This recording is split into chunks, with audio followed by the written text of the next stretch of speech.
Meta berencana memangkas sekitar 10% karyawan di divisi Reality Labs. Divisi ini menangani proyek Metaverse dan berbagai produk realitas yang selama ini menyedot investasi besar, namun belum memberikan hasil sesuai harapan.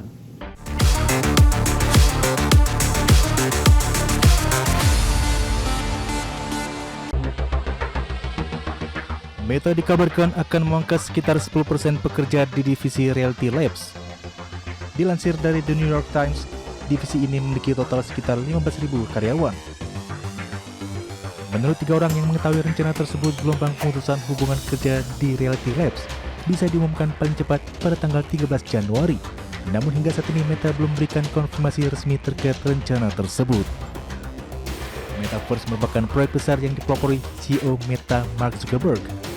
Sejak tahun 2020, bisnis ini telah menghabiskan lebih dari 60 miliar dolar Amerika Serikat, namun belum memberikan kontribusi laba signifikan.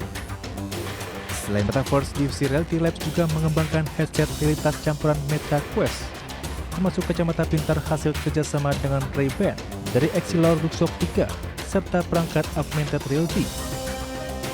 Langkah efisiensi ini muncul saat Meta berupaya mempertahankan posisi di tengah persaingan kerjasama buatan di Silicon Valley.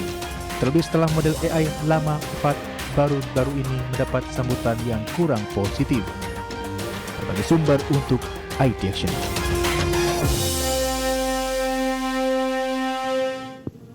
Pemirsa, Alphabet, perusahaan induk Google, resmi menjadi perusahaan keempat di dunia yang menyentuh valuasi 4 triliun dolar Amerika. Pencapaian ini terjadi setelah saham Alphabet melonjak level tertinggi sepanjang masa, didorong kolaborasi strategis dengan Apple di bidang kecerdasan buatan. Dilansir dari Business Insider pada 13 Januari 2026, Alphabet menjadi perusahaan keempat yang mencapai valuasi 4 triliun dolar Amerika. Sebelumnya Nvidia, Microsoft, dan Apple telah lebih dulu menembus level valuasi tersebut. Saham Alphabet melonjak ke level tertinggi sepanjang masa pada Senin 12 Januari 2026. Kenaikan ini terjadi setelah Apple mengumumkan akan menggunakan model kecerdasan buatan Gemini milik Google untuk mendukung fitur AI di iPhone dan perangkat lainnya. Dalam pernyataan bersama, Apple dan Google menyebut telah menjalin kolaborasi jangka panjang. Generasi berikutnya dari model Apple Foundation akan didasarkan pada model Gemini dan teknologi cloud Google untuk mendukung fitur Apple Intelligence. Kedua perusahaan menyatakan model tersebut akan mendukung berbagai fitur AI di masa depan. Salah satunya adalah pengembangan Siri yang lebih personal yang dirancang untuk hadir pada tahun ini. Lonjakan saham terbaru ini juga menandai pertama kalinya Alphabet melampaui valuasi Apple dalam 7 tahun terakhir. Sepanjang 2025, saham Alphabet melonjak 65% dan telah naik 3% sejak awal tahun ini. Berbagai sumber IDX Channel. Airbus sepanjang tahun 2025 mengirimkan 793 pesawat komersial ke maskapai penerbangan di berbagai belahan dunia. Meski mencatatkan kenaikan dibanding tahun sebelumnya, realisasi ini masih di bawah target awal perusahaan akibat kendala manufaktur dan masalah kualitas produksi. Produsen pesawat asal Eropa Airbus mengirimkan total 793 pesawat komersial sepanjang tahun 2025. Angka ini menunjukkan kinerja yang membaik dibandingkan tahun sebelumnya, namun belum sepenuhnya sesuai dengan target internal perusahaan. Sebelumnya Airbus menargetkan peningkatan pengiriman pesawat komersial sebesar 7%, namun realisasi yang dicapai hanya sekitar 4% akibat terganggunya proses produksi di sejumlah lini perakitan. Salah satu faktor utama terhambatnya target pengiriman adalah masalah kualitas panel badan pesawat pada model andalan A320.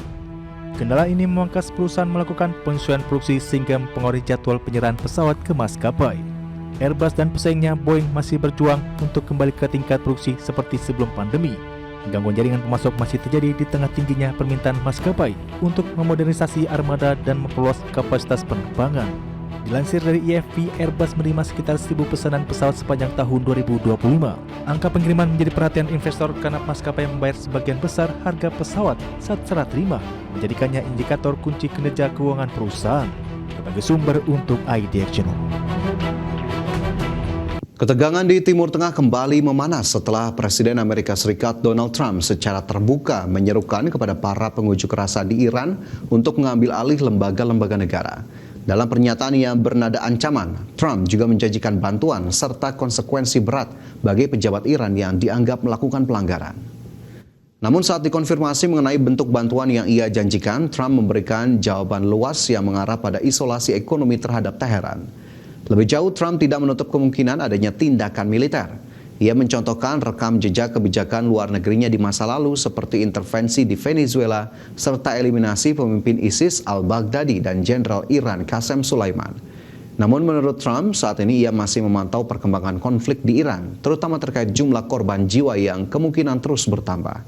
Oleh karena itu, keputusan Amerika Serikat terkait Iran akan disesuaikan dengan perkembangan terkini. Iran is on my mind when I see the kind of death that is happening over there, we think. So we're going to get some accurate numbers. I'll have it in about 20 minutes. We'll get some accurate numbers as to what's happening with regard to the killing. The killing looks like it's significant, but we don't know yet for certain. I'll know within 20 minutes. So. Pendapatan bea masuk Amerika Serikat sepanjang 2025 mencapai rekor tertinggi dalam sejarah. Lonjakan ini terjadi setelah Presiden Donald Trump menerapkan kebijakan tarif dagang secara luas. Departemen Keuangan Amerika Serikat mencatat pendapatan bea masuk hingga Desember 2025 mencapai 264,05 miliar US dollar atau sekitar 4.451 triliun rupiah. Angka tersebut melonjak tajam dibandingkan pendapatan tarif sepanjang 2024 yang hanya sekitar 79 miliar US dollar. Kenaikan ini mencerminkan perubahan besar dalam kebijakan perdagangan Amerika Serikat di bawah pemerintahan Presiden Donald Trump. Meski secara tahunan mencetak rekor, pendapatan bea masuk Amerika Serikat secara bulanan mulai melemah pada akhir tahun. Pada Desember 2025, penerimaan tarif hanya mencapai 27,89 miliar US dollar, menandai penurunan bulanan kedua berturut-turut. Sebelumnya pendapatan tarif mencapai puncak pada Oktober sebesar 31,35 miliar US dollar, sebelum turun pada November menjadi 30,76 miliar US dollar seiring pengurangan bea masuk utama.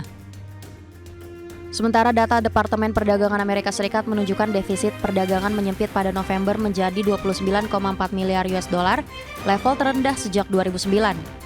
Namun laporan keuangan bulanan juga mencatat defisit fiskal Amerika Serikat sebesar 602 miliar US dollar pada kuartal pertama tahun fiskal, jauh melampaui pendapatan tarif. Meski demikian, Trump tetap menggembar-gemborkan tarif sebagai sumber pemasukan besar negara, bahkan saat ketidakpastian kebijakan tarif diperkirakan berlanjut sepanjang 2026. Berbagai sumber IDX Channel.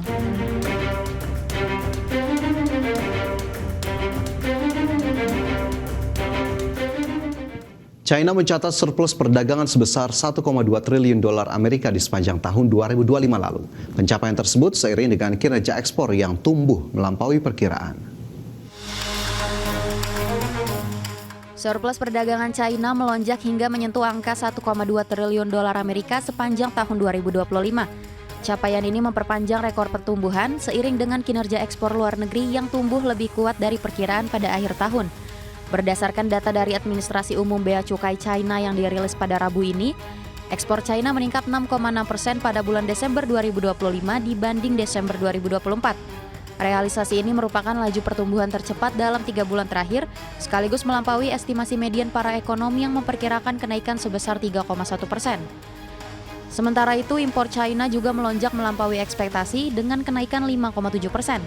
Sehingga menghasilkan surplus bulanan sebesar 114 miliar dolar Amerika dan menjadi angka tertinggi dalam 6 bulan terakhir. Meningkatnya surplus perdagangan ini semakin mempertegas adanya ketidakseimbangan antara kekuatan manufaktur China dengan konsumsi domestik yang masih tetap lemah. Meskipun menghadapi sentimen negatif global, para eksportir China tetap agresif mencari pelanggan di pasar lain ketika pengiriman ke Amerika Serikat anjlok akibat kebijakan kenaikan tarif oleh Presiden Amerika Serikat Donald Trump. Kedepan permintaan global terhadap produk China serta daya saing ekspornya diperkirakan akan terus menjaga tren kenaikan pengiriman ke luar negeri pada 2026, terutama jika gencatan perang dagang dengan Amerika Serikat terus berlanjut. Berbagai sumber IDX Channel.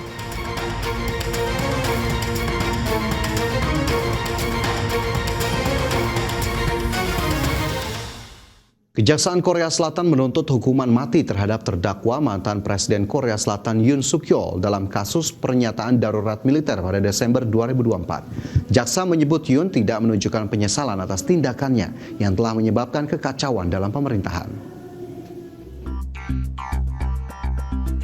Kejaksaan Korea Selatan pada Selasa kemarin menyatakan menuntut hukuman mati kepada mantan Presiden Yoon Suk Yeol. Kejaksaan Korea Selatan pada Selasa kemarin menyatakan menuntut hukuman mati terhadap mantan Presiden Yoon Suk Yeol atas deklarasi darurat militer Desember 2024. Kejaksaan menyebut keputusan Yoon itu telah menyebabkan kekacauan di dalam negara. Penuntutan tersebut muncul dalam persidangan Yoon yang berakhir pada Selasa malam dan pengadilan jadwalkan untuk menjatuhkan vonis pada 19 Februari mendatang. Yoon dianggap memicu krisis politik ketika ia mengumumkan berakhirnya pemerintahan sipil pada Desember 2024 dan mengirim pasukan ke parlemen untuk menegakkannya. Dan dalam persidangan terakhir, Jaksa Cho Eun-seok mengatakan bahwa Yoon mendeklarasikan darurat militer dengan tujuan untuk tetap berkuasa dalam waktu lama dengan merebut kekuasaan di bidang peradilan dan legislatif. Jaksa menyebut Yoon tidak menunjukkan penyesalan atas tindakan yang mengancam tatanan konstitusional dan demokrasi di Korea Selatan itu. Jaksa juga menyatakan tidak ada pertimbangan yang meringankan bagi Yoon dalam kasus penetapan darurat militer. Berbagai sumber ada Channel.